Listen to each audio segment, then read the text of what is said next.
So, what is the worst place to live in Pokemon, you ask? And you might be wondering, the Pokemon world seems to be perfect almost, but nope, there are a couple places that I think are pretty bad to live at from either an environmental standpoint or just because the town sucks. Anyways, this is my 7 picks of the worst places to live at in the Pokemon world. I think Ultra Megalopolis is the prime example of places that you would not want to live at. For starters, you get no natural sunlight and have to bask in the light that comes from an artificial building. And I know Necrozma was the reason why the light was taken out of the world, but that is just depressing. I think me personally, I would not want to spend my whole life in a place of pitch blackness with the only thing being lit up is a building in the center of our settlement. On top of that, the diversity of Pokemon in the settlement is just outright bad. Like, I love Poipole and Nagandel, but like, if those were the only 2 Pokemon that I primarily see on a day-to-day basis, I think I would kind of go nuts. Like, I love me some Ultra Beasts, but I personally would just go insane without biodiversity. Also, I'm not hating on the town's drip, but I just would get tired of wearing that suit every single day. Up next on the list, I have Lava Ridge Town, and you might be thinking, well, the hot springs are pretty nice and it's a pretty warm place, but it's just literally a ticking time bomb. You're right next to an active volcano that houses Groudon under it, and they better be lucky that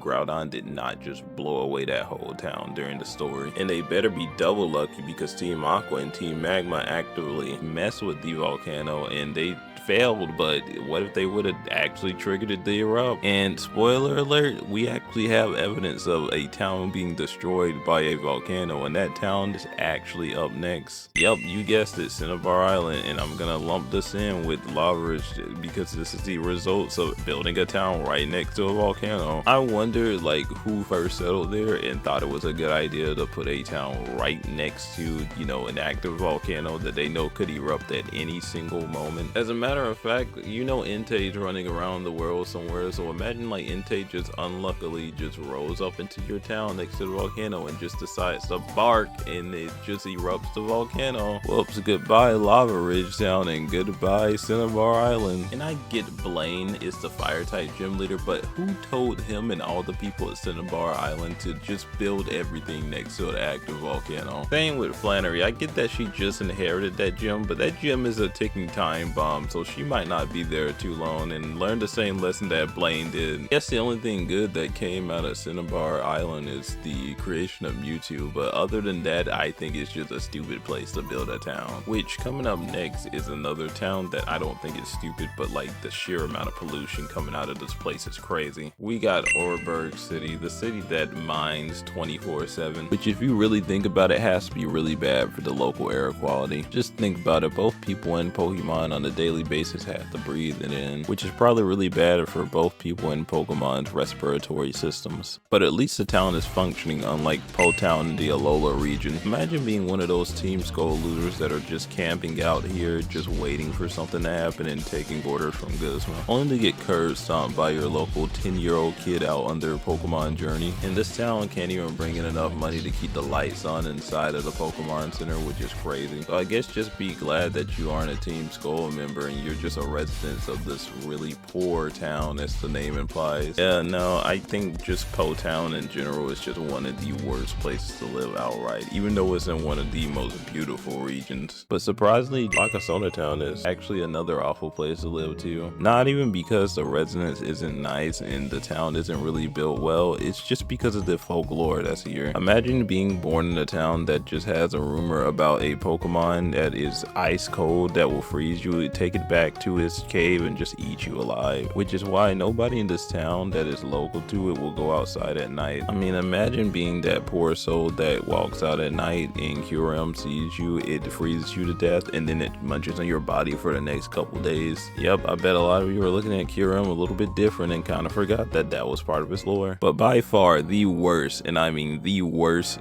time slash place slash era to live in is the time of the Hisuian era. Not only are you just confined to this small town with no real technology and not much to do, but anytime you and a couple people in a group go out, you have to be on constant alert because Pokemon might actually just genuinely attack you. Like, forget Geosenge Town in the Unova region with Kyurem, this is like the same thing but much worse because it could literally be like a small like Zorwad that just wants to bite you. Thank God that in modern day Pokemon times, it's much easier to deal with outraged Pokemon, but back then you just had to just pray that you could just run away from it. Which is why I think that the Hisuian region is most definitely the worst era/time to live in as a regular average person.